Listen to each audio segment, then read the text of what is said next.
Et bonjour Joshua Zarka. Bonsoir. Ambassadeur d'Israël en France. Demain, à peu près à cette même heure, Emmanuel Macron sera à l'ONU, à New York, pour annoncer que la France reconnaît un État palestinien. Vous avez dit ces derniers jours que c'était une erreur historique. Vous allez nous expliquer pourquoi. D'abord sur les conséquences à venir de cette reconnaissance. Est-ce que vous considérez que ça va être une rupture entre nos deux pays ? Ça ne peut pas être une rupture entre nos deux pays parce que, vous savez, 70% des Français sont contre cette reconnaissance inconditionnée. 70%. Il y a des sondages qui ont été publiés dernièrement, qui ont été faits, et nous savons que 70% des Français sont contre cette reconnaissance inconditionnée. Donc nous restons des alliés. Vous diriez que la France est alliée d'Israël ? La France est un pays ami, les Français sont des amis d'Israël. Nous avons un gros problème dans les relations avec le gouvernement, avec M. Macron lui-même, qui prend une décision qui met en danger le futur de mon pays, qui met en danger non seulement le futur de mon pays, mais qui complique énormément les choses entre nous et les Palestiniens. Est-ce que vous êtes en train de nous dire qu'il n'y aura pas de représailles en France ? Non, c'est pas du tout ce que je dis. C'est pas du tout ce que je dis. Donc il pourrait y avoir des représailles en France ? Il pourrait très bien y avoir des représailles. Je pense on parle, tout cela. D'abord, ce sera une décision du Premier ministre et du gouvernement. Benjamin Netanyahou, mais on a vu déjà certaines publications au sujet des différentes options. Il pourrait y avoir des représailles bilatérales par rapport aux erreurs qui sont faites par certains diplomates français, qu'ils soient à Jérusalem, qu'ils soient autre part. Vous voulez dire par exemple la fermeture du consulat de France Je ne sais pas. à Jérusalem ? Ça a été publié. C'est une des pistes. C'est une des pistes. Je ne dépends pas que c'est quelque chose qui a été publié en Israël comme des rumeurs. Ce sont encore des rumeurs.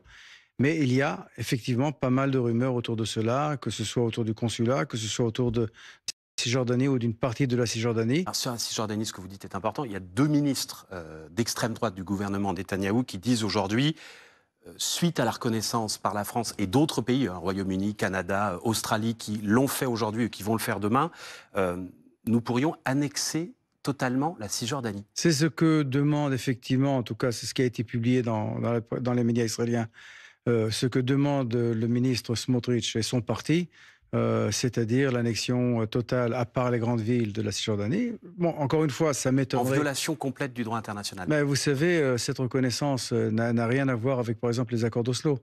Il y a eu des accords qui ont été signés à quatre différentes occasions.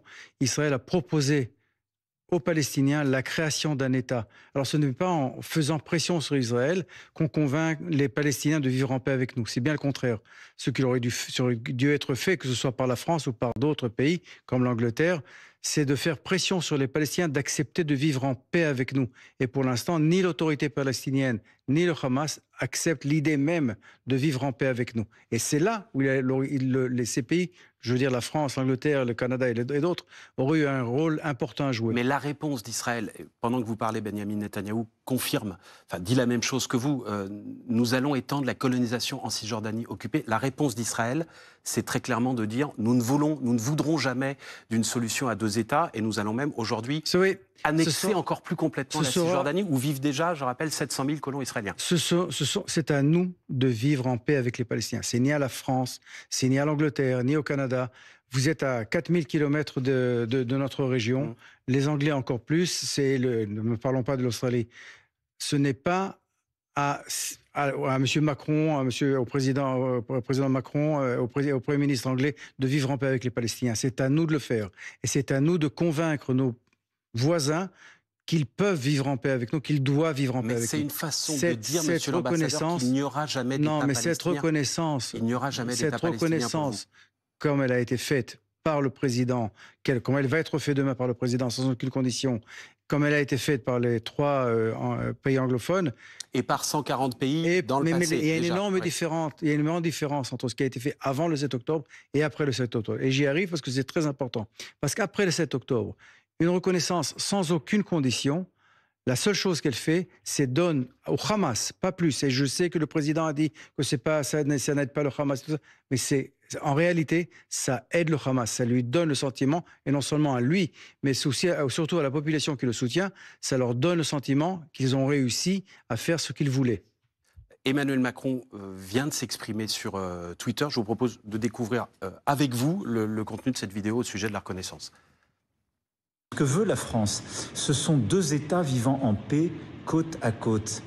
Un État d'Israël qui reconnaît un État de Palestine, un État de Palestine qui reconnaît un État d'Israël, un État de Palestine qui sera démilitarisé et qui vivra en paix aux côtés d'Israël. C'est cela ce que nous allons faire le 22 septembre à New York. Cette reconnaissance, c'est le début d'un chemin. C'est un parcours, avec toutes ces conditions, ces exigences pour les parties prenantes. Et au fond, c'est un parcours, un chemin pour la paix, pour sauver des vies et pour essayer ensemble d'être à la hauteur de ce que nous nous devons, la dignité humaine. Un État démilitarisé, ça c'est une condition ce sont des très paroles claire. Démilitarisé, Emmanuel Macron avait dit... c'est grave, c'est dommage, mais ce sont des paroles vides. Parce que, vous savez, ce qu'il se fait demain, ce qui va se faire avec cette conférence, ce n'est pas créer cet État, ce n'est pas démilitariser l'autorité palestinienne ou l'État palestinien quand il viendra, ce n'est pas leur faire accepter les conditions qui sont des conditions minimales, par exemple d'accepter la paix, d'accepter le fait qu'ils n'auront jamais le contrôle de leurs frontières. Ce sont des paroles qui sont seulement des paroles et qui, au lieu de forcer les Palestiniens à comprendre qu'il y a certains compromis qu'ils sont obligés de faire, ce sont des paroles qui leur envoient le message: tout va bien, continuez à faire ce que vous voulez. Vous n'avez pas accepté, quand Israël vous a proposé 98% des territoires, la division de Jérusalem, une armée et le contrôle de vos frontières. Ne vous inquiétez pas, la France est avec vous, et la France et d'autres pays sont avec vous. Continuez à utiliser la violence, et ça marche. Monsieur l'ambassadeur, est-ce que vous considérez, comme Benyamin Netanyahou, que reconnaître un État palestinien, c'est alimenter le feu antisémite ?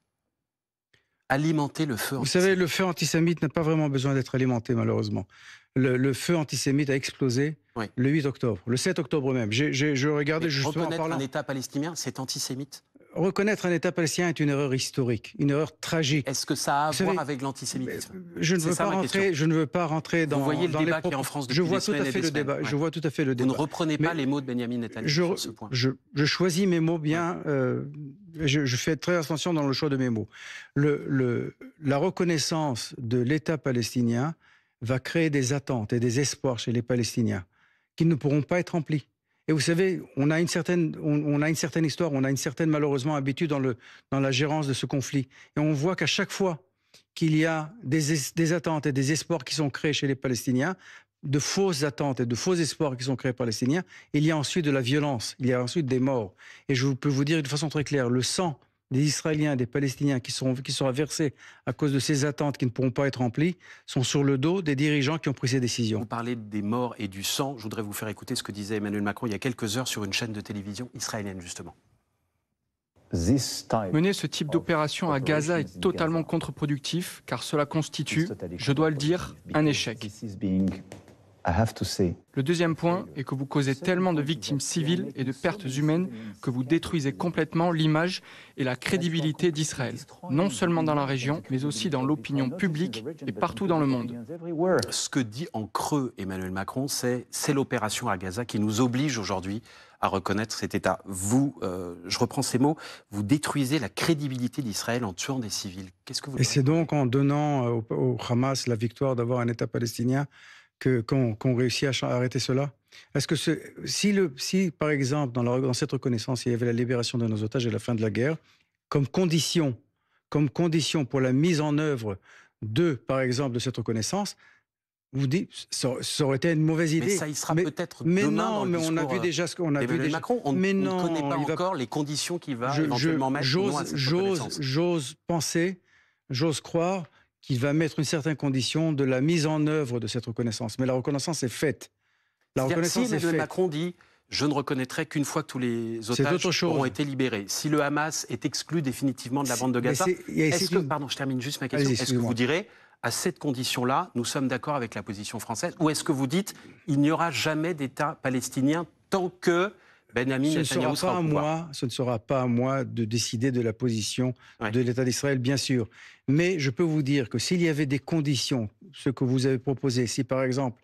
C'est pas moi qui propose. Oui, non, mais je sais, mais c'est ce dont il est question depuis assez longtemps. Ce langage que vous avez quand même proposé, qui est la reconnaissance sera mise en œuvre, deviendra réelle, une fois que certaines conditions seront remplies. Ça aurait pu peut-être aider à finir la guerre. Mais nous avons encore 48 otages entre les mains du Hamas. Et le Hamas a publié aujourd'hui une photo de ces 48, faisant la propagande comme quoi ne vous inquiétez pas, nous avons encore tous ces otages entre les mains, nous ferons tout ce que nous voulons. C'est le Hamas qui applaudit aujourd'hui la France, c'est le Hamas qui applaudit aujourd'hui l'Angleterre, le Canada et l'Australie. Ça veut dire quand même quelque chose. Un mot sur ce qui se passe en France. Le patron du Parti socialiste qui sera à votre place dans quelques minutes, Olivier Faure, demande au maire de France de hisser un drapeau palestinien lundi pour saluer cette reconnaissance de l'État palestinien, comme on avait pu voir d'ailleurs des drapeaux israéliens pour demander le retour des otages après le 7 octobre, ou des drapeaux ukrainiens au moment où la Russie a attaqué l'Ukraine. Est-ce que vous comprenez son appel? Non, pas du tout. Surtout, ce que je ne comprends pas, c'est la déclaration qu'il a faite au sujet de Rosh Hashanah, qui est demain, justement, exactement quand le président Macron, quand le président, le Nouvel An juif, qui est une des fêtes les plus importantes dans la religion juive, justement, quand le président Macron fera cette déclaration, le chef du parti, le président du Parti socialiste, M. Faure, a fait une déclaration. Le premier secrétaire a fait une déclaration à ce sujet qui est inacceptable, et qui, malheureusement, le Parti socialiste était un parti de pouvoir, et je comprends mal si ces déclarations sont faites par ses dirigeants. Ces mots, tant que vous penserez, a-t-il dit à un internaute qui est également un ancien porte-parole de l'armée israélienne, tant que vous penserez que vous ne pouvez fêter le Nouvel An juif et l'an 1 d'un État palestinien, vous ne sèmerez que la haine, le désespoir et la mort. C'est une déclaration terrible. Cette déclaration sème l'antisémitisme. Est-ce que vous lui demandez de renoncer? C'est de l'antisémitisme? Cette déclaration est vraiment de l'antisémitisme. Parce que ce n'est pas seulement les Israéliens, ce n'est pas seulement le porte-parole de l'armée qui fête le Rosh Hashanah, qui fête la Nouvelle An juif, c'est tous les juifs de France, c'est tous les juifs du monde. C'est une déclaration qui est inacceptable.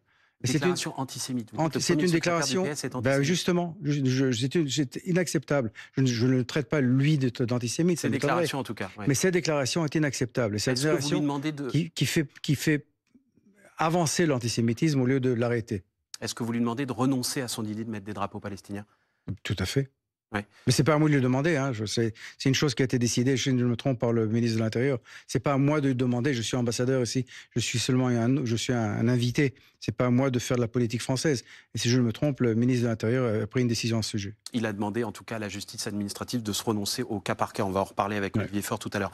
Cette semaine, Joshua Zarka, une commission d'enquête internationale mandatée par l'ONU, mais qui ne parle pas au nom des Nations Unies, c'est une précision importante, a bien en cours à Gaza. Vous savez, Elle affirme, je cite les résultats, les conclusions de cette commission, qu'il y a une volonté d'éradiquer le peuple palestinien. Ça s'appelle un génocide, ce que fait aujourd'hui le gouvernement de Benyamin Netanyahou à Gaza. Alors vous savez, tout d'abord non, ce n'est pas un génocide. Quelle différence avec un génocide? Mais je vous dire, c'est très clair. Un génocide, c'est quand on tue, on fait en sorte de tuer et d'effacer une population entière, à cause de sa religion, à cause de son ethnicité, etc. Quand un pays demande à une population de sortir des endroits de combat pour qu'ils ne soient pas touchés, c'est l'inverse d'un génocide. Je voudrais vous citer, si vous me permettez, simplement pour terminer votre question, pour répondre à votre question. Le terme génocide est devenu aujourd'hui un terme qui est employé pour des raisons politiques. Parce qu'il renvoie évidemment à la Shoah. Parce que ce n'est plus un terme juridique ou un terme légal ou un terme historique. Vous avez raison, il est marqué historiquement, mais il n'empêche qu'il a une définition juridique. Oui, mais justement, cette déclaration... Je vous donne simplement quelques chiffres, si vous le permettez. D'après l'ONU, cette fois, et au nom de l'ONU, 78% des bâtiments de Gaza, y compris les hôpitaux et les écoles, ont été détruits depuis le début de l'opération. Niveau de destruction jugé sans précédent dans l'histoire récente par l'ONU. Toujours d'après l'ONU, 500 000 Palestiniens souffrent aujourd'hui de famine. L'aide humanitaire y entre au compte-gouttes et l'immense majorité des 2 millions d'habitants de Gaza ont été déplacés. Ils sont tous en vie. Ils sont tous en vie. Le génocide, si vous me parlez justement de centaines de milliers de Palestiniens qui ont été tués, là je vous dirais, peut-être on a un problème. Mais non, ce n'est pas le cas. Ce n'est pas le cas. Nous avons éliminé à peu près 25 000 terroristes avec des armes en moins. Vous voulez dire que sur les 60 000 morts recensés par le Hamas, une moitié, chiffre jugé crédible par l'ONU, une moitié sont des terroristes. Une moitié sont des terroristes qui avaient les armes en main. L'autre moitié, c'est la guerre. Vous savez, c'est une guerre terrible. Je n'ai jamais dit que cette guerre était une guerre propre. C'est une guerre terrible. Et c'est une guerre qui nous a été imposée par le Hamas. C'est le Hamas dont le modus operandi est de se cacher justement derrière ces populations civiles et de les utiliser comme bouclier humain.